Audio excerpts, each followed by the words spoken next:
सच के साथ। नमस्कार, सिटी वाराणसी लाइव में आप सभी का स्वागत है। मैं हूं अमित मिश्रा। आइए देखते हैं आज की खास खबरें। श्री काशी विश्वनाथ के जलाभिषेक के लिए किन्नर समाज के लोगों ने दशाश्वमेध घाट से निकाली गंगा जल यात्रा। विश्व में शांति व राष्ट्र को उत्थान के लिए मांगा आशीर्वाद।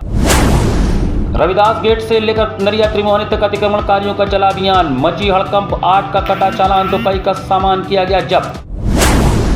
दशाश्वमेध घाट पर निषाद समाज की हुई बैठक। असामाजिक तत्वों के अवैध रूप से नौका संचालन करने पर जताया विरोध। प्रशासन पर लगाया दोहरी नीति अपनाने का आरोप। और घटने लगा है गंगा का जलस्तर। सीढ़ियों पर जमी सिल्ट से स्नानार्थी परेशान। पिछले 24 घंटे में 52 सेंटीमीटर कम हुआ जलस्तर।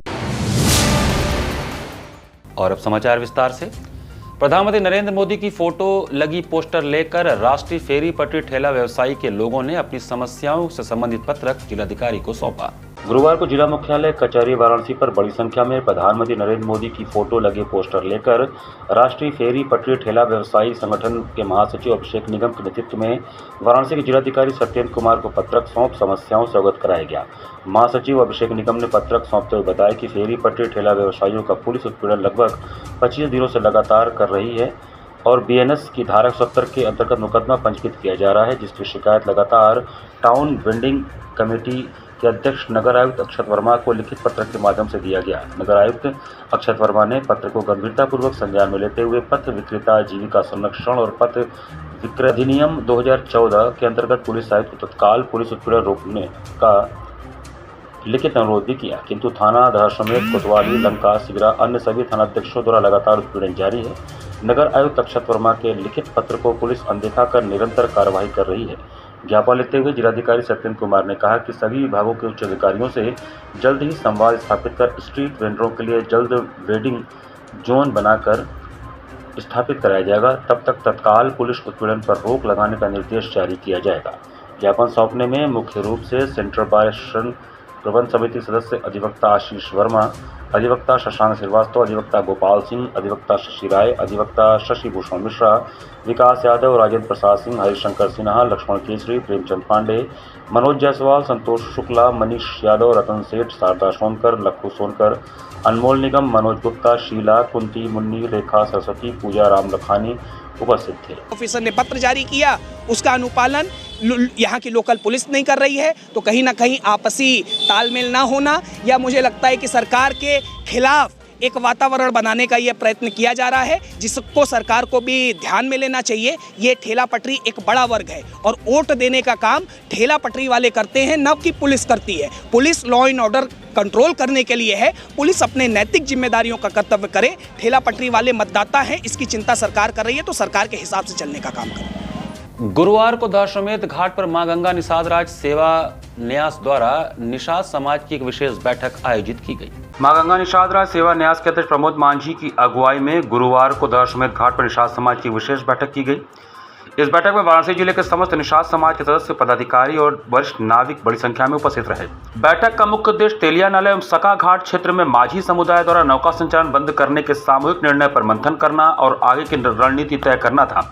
निषाद समाज के अध्यक्ष प्रमोद मांझी ने बताया कि 30 जून 2025 से क्षेत्र में कुछ गैर सामाजिक तत्व अवैध रूप से नौका संचालन कर रहे हैं, जिससे पारंपरिक माझी समुदाय के अधिकारों का हनन हो रहा है।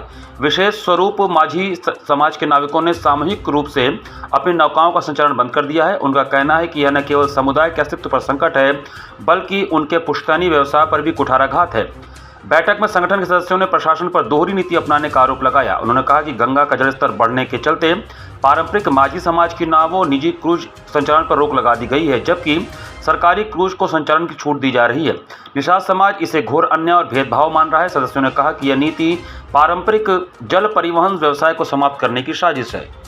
आज बैठक माझी समाज पर हो रहे परेशानियों के ऊपर लिया गया है और बैठक का मूल उद्देश्य जो है तेलिया नाला घाट पर नत्थु केवट नामक व्यक्ति जो जबरन नौका संचालन कर रहा है, न जाने किस तरह से उसने नगर निगम से लाइसेंस प्राप्त कर लिया उसी पर मेन फोकस डालते हैं और बनारस में जो हमारे माझी समाज के लोग परेशान हैं उन सारे विषयों पर चिंतन मनन करने के लिए आज हम लोगों ने यहाँ बैठक रखा है। इससे पहले भी अपने प्रशासन से बात की, प्रशासन ने आपको आश्वासन दिया, उस पर कोई निर्णय नहीं लिया? देखिए, नत्थू केवट के मामले में जहाँ तक देखा जाए तो हमने पुलिस चौकी से लेकर थाने यहाँ तक कि डीएम कमिश्नर तक को सारे लोगों को लेटर भेजा, लेकिन आज तक उसका कोई भी जवाब भी हम लोग को कायदे से नहीं मिल पाया है। और न जाने प्रशासनिक क्या मजबूरी है कि एक नए चीज को वो लोग बढ़ावा दे रहे हैं, जबकि प्राचीनता परंपरा जो हमारी है, पुश्तैनी परंपरा, उसको उन लोग ध्वस्त होने या ध्वस्त करने पर हमारा। अतिक्रमण हटाओ अभियान के अंतर्गत गुरुवार को रविदास गेट से नरिया त्रिमोहनी तक के अतिक्रमण को हटवाया गया। वाराणसी पुलिस कमिश्नर के आदेश पर अतिक्रमण अभियान चलाया जा रहा है। इसी क्रम में भेलूपुर एसीपी गौरव कुमार, लंका एसएचओ राजकुमार शर्मा, नगवा चौकी इंचार्ज शिवाकांत मिश्रा पूरे दलबल के साथ रविदास गेट से लेकर नरिया त्रिमोहनी तक अतिक्रमण हटाओ अभियान चलाया गया, जिसमें 8 लोगों का चालान करके उन्हें जेल भेजा जा रहा है। एसीपी गौरव कुमार ने बताया कि श्रीमान पुलिस आयुक्त के निर्देशन में हम लोग लगातार ट्रैफिक व्यवस्था को सुचारू रूप से चलाने के लिए पैदल गश्त करते रहते हैं और अतिक्रमण पर कार्रवाई करते रहते हैं। उसी के क्रम में यह अभियान चल रहा है। दिन प्रतिदिन होने वाली कार्रवाई में हम लोग रविदास गेट से बीएचयू गेट तक और नरिया ट्रॉमा सेंटर तक कार्रवाई कर रहे हैं। आज भी इसी क्रम में नगर निगम के साथ लंका की टीम के साथ लोगों ने कार्रवाई की है, जिसमें 8 ऐसे लोग गिरफ्तार किए गए हैं जिनको लगातार मना करने के बाद भी ठेले खोमचे लगाकर जाम लगाते थे। आप लोगों को जैसा जानकारी कि ट्रॉमा सेंटर काशी हिंदू विश्वविद्यालय का है, जहां पे तमाम मेडिकल सर्विसेज के लोग आते हैं और जाम का सामना करना पड़ता है। ऐसे 8 लोगों को चिन्हित किया गया और उन्हें जेल भेजा जा रहा है। 8 लोगों के खिलाफ मुकदमा भी पंजीकृत किया जा रहा है। साथ ही 20 से 25 ठेले खोमचे वालों को जब्त किया गया है। श्रीमान पुलिस आयुक्त महोदय के निर्देशन में हम लोग लगातार ट्रैफिक व्यवस्था को सुचारू रूप से चलाने के लिए पैदल गश्त करते रहते हैं और अतिक्रमण पर भी कार्रवाई करते रहते हैं। उसी के क्रम में ये अभियान नहीं है, पहले आपको ये बता दें, ये दिन प्रतिदिन की कार्रवाई है, डेली होने वाली कार्रवाई है। हम लोग रविदास गेट से लेके बीएचयू गेट तक और इधर नरिया ट्रॉमा सेंटर इस क्षेत्र में लगातार कार्रवाई कर रहे हैं।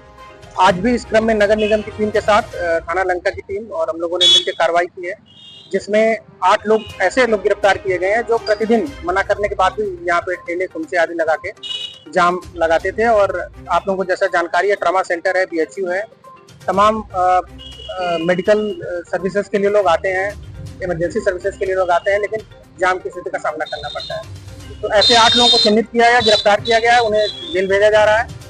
8 लोगों के खिलाफ मुकदमा भी पंजीकृत किया जा रहा है। साथ ही 20 से 25 की संख्या में ठेले खुमचे और ये बोर्ड आदि जो रोड पे फैला रखे थे इन लोगों ने, उसको भी नगर निगम की टीम ने सीज किया है।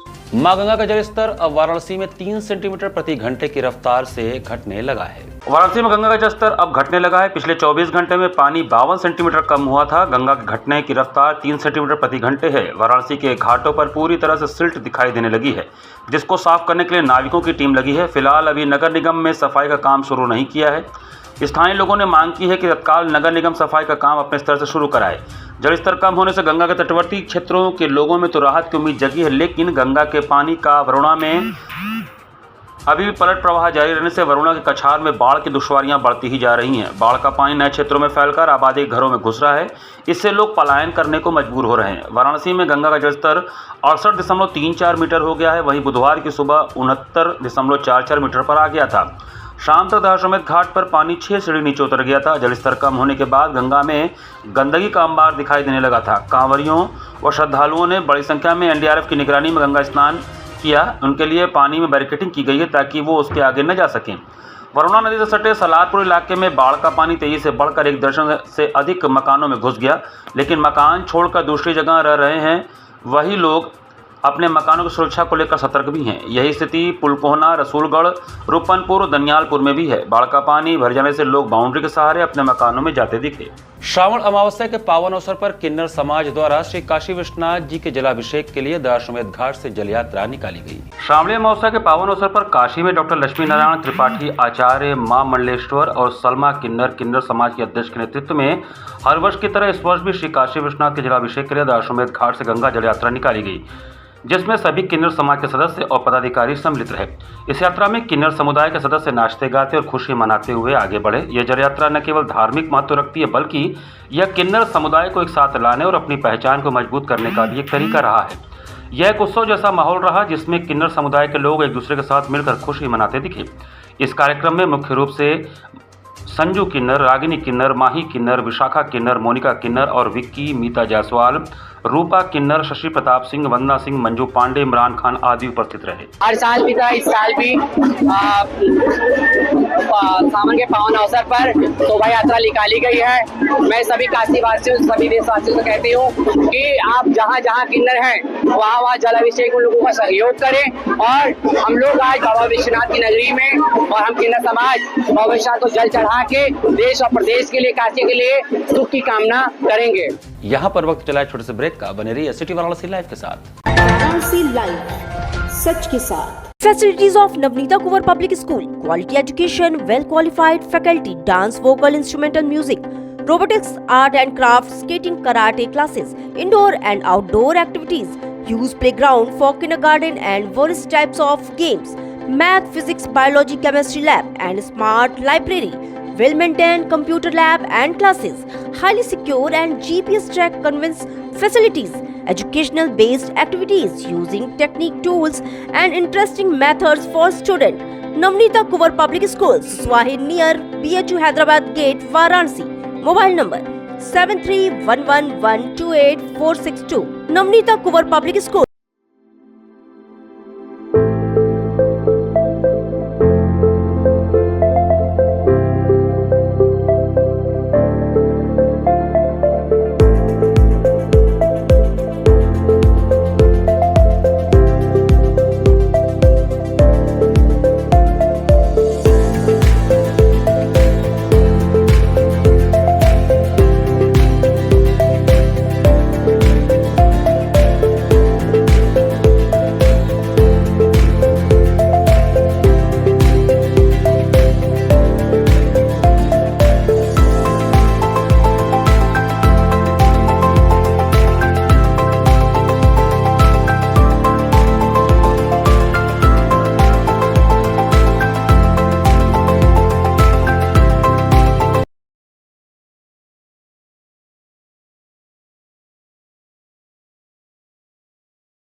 I am a student of Jeevandeep Mahavidyalaya. I am proud of Mahavidyalaya for excellent faculty, best support and best infrastructure and best place.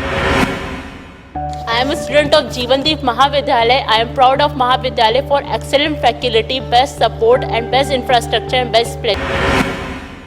I am a student of Jeevandeep Mahavidyalaya. I am proud of Mahavidyalaya for excellent faculty, best support and best infrastructure and best place. Varanasi live, सच के साथ। Break के बाद आपका स्वागत है। गुरुवार को श्री देवगुरु बृहस्पति जी का जल विहार श्रृंगार करके दिव्य झांकी सजाई गई। श्रावण मास में 24 जुलाई को श्री देवगुरु बृहस्पति भगवान का जल विहार श्रृंगार किया गया, जिसमें बाबा की दिव्य झांकी का आयोजन किया गया। तत्पश्चात देवगुरु बृहस्पति भगवान का पंचामृत स्नान 11 ब्राह्मण वैदिक मंत्रों द्वारा किया गया। स्वर्ण मुखौटा व छत्र चांदी कष्ट धातु के साथ बाबा को सपरिवार विराजमान किया गया। मुख्य द्वार को अशोक की पत्ती, कामनी पत्ती एवं रंग बिरंगे कपड़ों एवं विद्युत झालर से सजाया गया था। प्रातःकाल 4 बजे से मंगला आरती, अजय गिरी एवं शयन रात्रि 1 बजे आरती संपन्न कराया गया। संतोष गिरी और अभिषेक गिरी द्वारा भोर की आरती रुद्राभिषेक के साथ संपन्न किया गया, जिसमें गिरी परिवार द्वारा भोग प्रसाद वितरित किया गया। एक वर्ष की भांति इस वर्ष भी देवगुरु बृहस्पति का श्रृंगार का आयोजन किया गया है, जिसमें पहला हरियाली श्रृंगार जो समाप्त हो चुका है। आज हमारा दूसरा श्रृंगार है जो जल विहार श्रृंगार है। आप देख रहे हैं मंदिर के चारों तरफ प्रांगण में जो है बाबा के बर्फानी का जो है दृश्य दिया गया है। बाबा स्वतः जो है श्रृंगार स्वरूप जो है पहाड़ बर्फानी पर विराजमान भया है। इसके तत्पश्चात पूरे मंदिर प्रांगण को डेकोरेशन किया गया है फूल पत्तियों और झालरों विद्युत से सबसे। 27 जुलाई को श्री नागी नाटक मंडली में ठुमरी साम्राज्ञी श्री श्री देवी एवं विदुषी सविता देवी को समर्पित बेला बाड़ी का आयोजन किया जा रहा है। ठुमरी साम्राज्ञी सिद्धेश्वरी देवी एवं विदुषी सविता देवी को समर्पित संस्था आवर्तन द्वारा श्री नागी नाटक मंडली में गुरुवार को आयोजित प्रेस कॉन्फ्रेंस में आवर्तन की सचिव सुचारिता गुप्ता ने बताया कि आगामी 27 जुलाई को काशी की अति प्राचीन परंपरा बेला बाड़ी जो विलुप्त हो गई थी उसका आयोजन किया जा रहा है। 10 वर्ष के छोटे बच्चों 70 वर्ष तक की महिलाओं द्वारा विभिन्न पुरानी कजरी, मल्हार बंदिशों की प्रस्तुति की जाएगी। इस अवसर पर अनेक पुरानी मल्हार एवं कजरी बंदिशें जो लुप्त होने के कगार पर है उन्हें भी प्रस्तुत करने का प्रयास किया जाएगा। इस अवसर पर श्री नागी नाटक मंडली न्यास के अध्यक्ष डॉक्टर अजीत सहगल ने बताया कि श्री नागी नाटक मंडली कला एवं संस्कृति के प्रति समर्पित संस्था है। यह आयोजन विलुप्त हो रही हमारी कला को पुनर्जीवित करने का एक छोटा सा प्रयास है। इस अवसर पर संगीत परिषद की डॉक्टर रूबी शाह ने बताया कि विलुप्त हो रही परंपरा बेला बाड़ी का आयोजन अपने आप में एक अद्वितीय प्रयास है। श्री नागी नाटक मंडली और आवर्तन एवं संगीत परिषद का संयुक्त प्रयास है इस विलुप्त हो रही परंपरा को पुनर्जीवित करने का।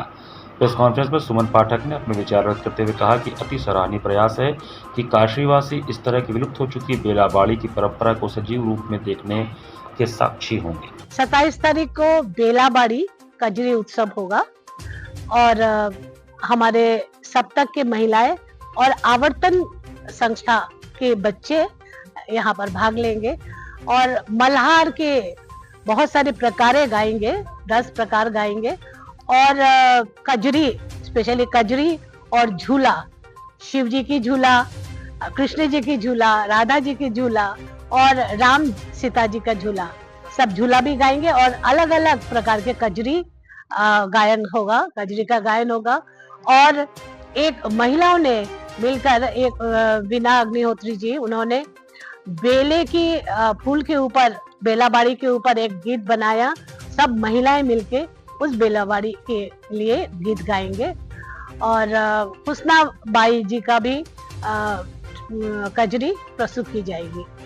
श्री श्याम मंडल वाराणसी द्वारा 26 एवं 27 जुलाई को 2 दिवसीय 54वां श्री श्याम जन्मोत्सव का आयोजन किया जा रहा है। श्री श्याम मंडल वाराणसी तत्वावधान में आगामी 26 और 27 जुलाई को महबूबगंज स्थित शुभम लॉन में 2 दिवसीय 54वें श्री श्याम जन्मोत्सव का आयोजन किया जा रहा है। महोत्सव के संदर्भ में गुरुवार को लक्सा स्थित मारवाड़ी समाज भवन में प्रेस वार्ता का आयोजन किया गया।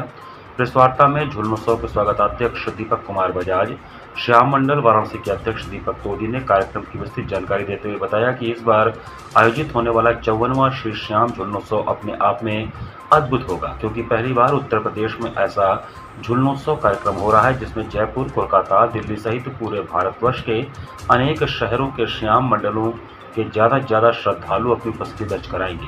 श्री श्याम मंडल के मंत्री पवन कुमार अग्रवाल ने बताया कि अजय खेमका, पंकज तोदी, अजय यादुका एवं अंकित अग्रवाल के संयोजकत्व में आयोजित इस उत्सव में काशी में प्रथम बार खाटू श्याम का दरबार विभिन्न प्रकार के वेलवेट फैब्रिक व नगीनों से सजेगा, जिसका श्रृंगार कोलकाता व मुंबई के कारीगरों द्वारा किया जाएगा। इसके लिए बाहर से विशेष प्रकार के फूल भी मंगवाए गए हैं।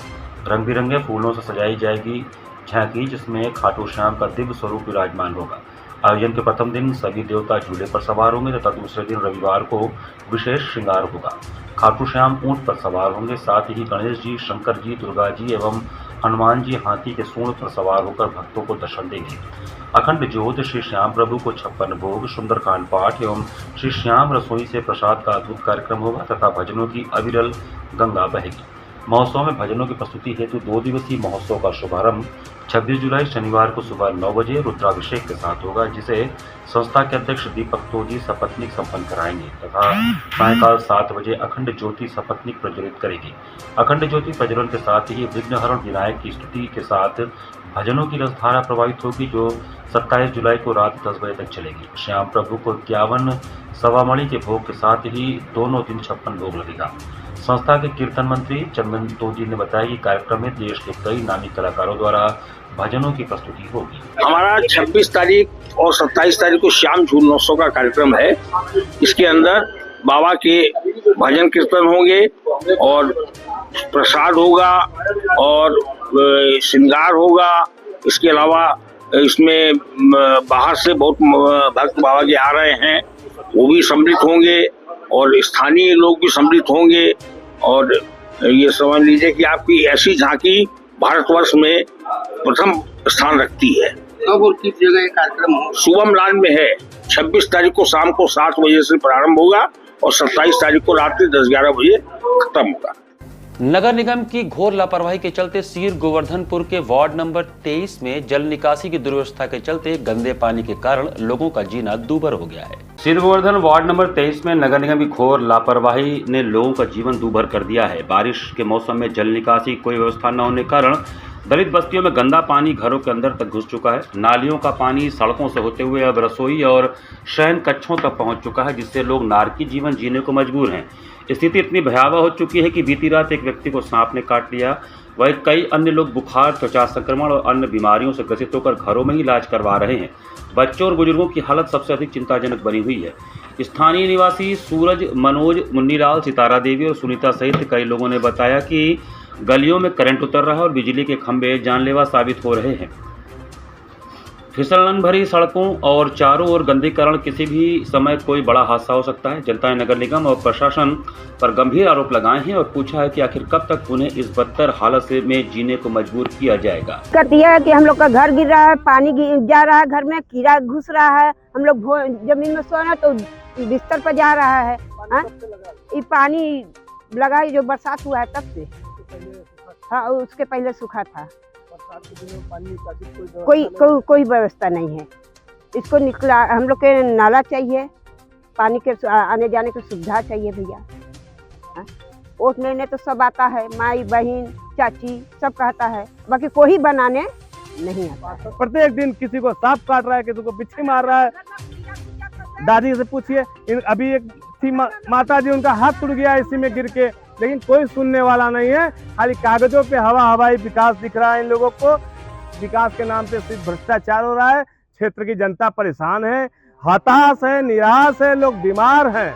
इस स्थिति में समझ लीजिए न यहाँ के उच्च अधिकारी आते हैं झांकने, कभी कभी विरोध प्रदर्शन करेंगे तो फोर्थ क्लास के चपरासी टाइप के और छोटे छोटे कर्मचारियों को भेज देंगे काम करने के लिए, लेकिन उच्च अधिकारी, बड़े अधिकारी मौके पे आते नहीं है। बड़े अधिकारी वहाँ पे जाते हैं जहाँ पे बड़े बड़े लोग रहते हैं, पहुँच वाले लोग रहते हैं। उनके यहाँ, उनके गलियों में छोटी सी भी समस्या जाएंगी तो बड़े बड़े अधिकारी जाते हैं। यहाँ बड़ी बड़ी समस्या है, कोई झांकने नहीं आता। इमामबाड़ा प्रांगण दुर्गाकुंड में वृक्षारोपण को लेकर शिया समुदाय ने नाराजगी व्यक्त की है। दुर्गाकुंड स्थित एक इमामबाड़ा प्रांगण में वृक्षारोपण को लेकर शिया समुदाय ने नाराजगी व्यक्त किया और इसे वक्फ अधिनियम 1995 का उल्लंघन बताते हुए एडिशनल पुलिस कमिश्नर को ज्ञापन सौंपा। ज्ञापन देने वाले मुतवल्ली नवाब प्यारे हसन ने मीडिया से बातचीत में बताया कि जनाना व मर्दाना इमामबाड़ा दुर्गाकुंड पुलिस चौकी के पीछे एक ऐतिहासिक व पवित्र वक्फ संपत्ति है जो शिया समुदाय की धार्मिक आस्था से जुड़ी हुई है। 6 जुलाई 2025 10वीं मुहर्रम को भीड़भाड़ कारण इमामबाड़े का मुख्य द्वार जो जर्जर हो चुका था गिर गया था, जिसकी बाद में मरम्मत कराई गई तो कुछ क्षेत्रीय नागरिकों ने इस मरम्मत कार्य का विरोध किया। अतः दुर्गाकुंड पुलिस चौकी प्रभारी एवं उभय पक्ष की उपस्थिति में समाधान कर लिया गया एवं इमामबाड़े की बैरिकेडिंग कर विवाद को समाप्त कर लिया गया था। लेकिन 23 जुलाई को प्रातः 8:30 बजे विधायक नीलकंठ तिवारी एवं उनके समर्थकों द्वारा उपरोक्त वक्फ भूमि पर बिना किसी अनुमति के वृक्षारोपण कराया गया एवं बैरिकेडिंग को जगह जगह से काट दिया गया। यह कार्य वक्फ अधिनियम 1995 की धारा 51 एवं 52A का खुला उल्लंघन है, जो वक्फ संपत्तियों पर किसी प्रकार के निर्माण, संशोधन या स्थायी परिवर्तन को बोर्ड की पूर्व स्वीकृति के बिना अवैध घोषित करता है। विकास प्राधिकरण ने हमको पुरानी बुनियाद के आधार पर निर्माण करने का, मरम्मत करने का परमिशन भी दे रखा है और ये कुछ समाज तत्वों ने कुछ दिनों से बहुत ज़्यादा परेशान कर रखा है और अंदर घुस करके लोगों ने तार काट दिया है और रास्ता निकालना चाहते हैं और पूरे शहर पर वृक्षारोपण कर दिया है, उसको हटवाया जाए। वृक्षारोपण करना क्या गलत चीज़ है? वृक्षारोपण करना गलत चीज़ है? वो असल में जुलूस वगैरह के आने जाने में बहुत ज़्यादा दिक्कत, तो इमामबाड़े का शहर है वो उसको हमेशा खाली रखा। इसी के साथ सिटी वाराणसी लाइव का ये संस्करण हमें समाप्त करते हैं। मुझे दीजिए आज्ञा, नमस्कार।